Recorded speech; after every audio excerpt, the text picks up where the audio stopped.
Please be seated.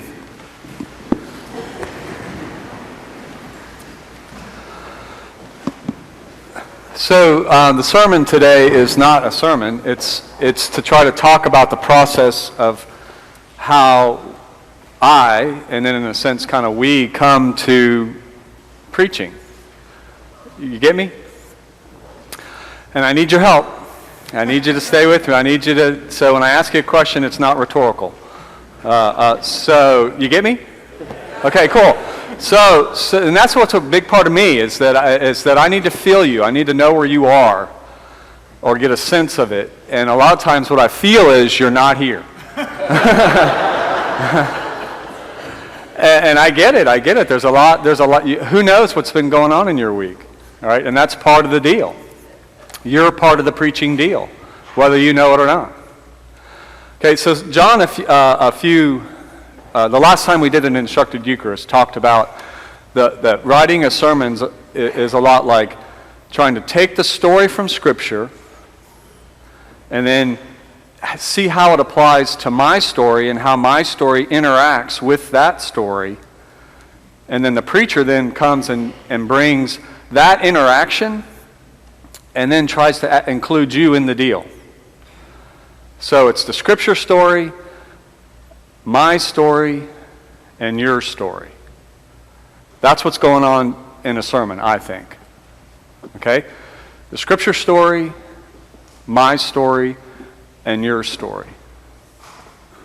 Okay? So, the Scripture story. You know, Scripture is not, to me, I think it's naive and I think it's immature to just open up the Bible and say this is what it says. I think it's unfaithful. I think it's wrong. Okay? Got pretty strong thoughts on that, right? Okay. Because what we're dealing with in Scripture is it's a translation. And it's a translation that's been translated over and over and over again through the centuries, down to what we have. Okay? And so when I go about reading Scripture, I'm going to have my initial impressions of it, but then I've got to stick with it. I've got to get into the story. And when I'm the preacher, the way I get into the stories, I'm sticking with that scriptural passage, the one that I've chosen to preach on that week. I'm sticking with that passage the whole week. I'm interacting with it. I'm trying to see, do I see myself in this passage anywhere? Can I relate to anybody in the story? And does the story then therefore relate to my story? Okay, you see, because if I were just to open that passage up and just hear it, and then take things from my cultural past and apply it to the story, then I would think it's a story about heaven and hell and who gets to go, right? Right? All right, don't lie to me. We're in church. Okay, you know that's true. You know that's true. You know how that's just, we've reduced stories like that to that. We've cut it in half. Here's a good person, here's a bad person. Well, I'm not like the bad guy. You know, I'd have thrown the guy a coin or something like that. You know what I'm saying? Try to get myself off the hook. But the deal is, that's not what the passage is about. And I could do this whole Bible study with you, just like we did downstairs. We don't have time. Okay, that's part of sermons. Time. Okay? Because no matter how good it is, if it's too long, you'll stop listening. And so will I, probably. So the one thing I can hit on, the one thing that I'll just hit on, is Hades, which will set up the whole, what we call heaven and hell. Hades doesn't mean hell. That's what we think it means. Hades, for the people who wrote the Bible, means the underworld, the place of the dead. Everybody went there. So in the story, they're both there. Ha, you didn't know that. So that's just one thing that I have to do in Scripture in order to get the story, what it's trying to say. Okay? And like I said, then I try to find myself in it. Do I relate to one of the other people in the story, the two main characters? Can I? And the truth is, they're both in me. Because in the end, what I think the story's really, for me, this week, what I've really gotten at, and the thing about Scripture is there are multivariant meanings. There's not one meaning. There's lots of meanings in a passage, and so much of it's going to depend on who I am and who I bring to the story. Okay? Okay. So what I found doing this is both of these people are in me, the poor guy and the rich guy.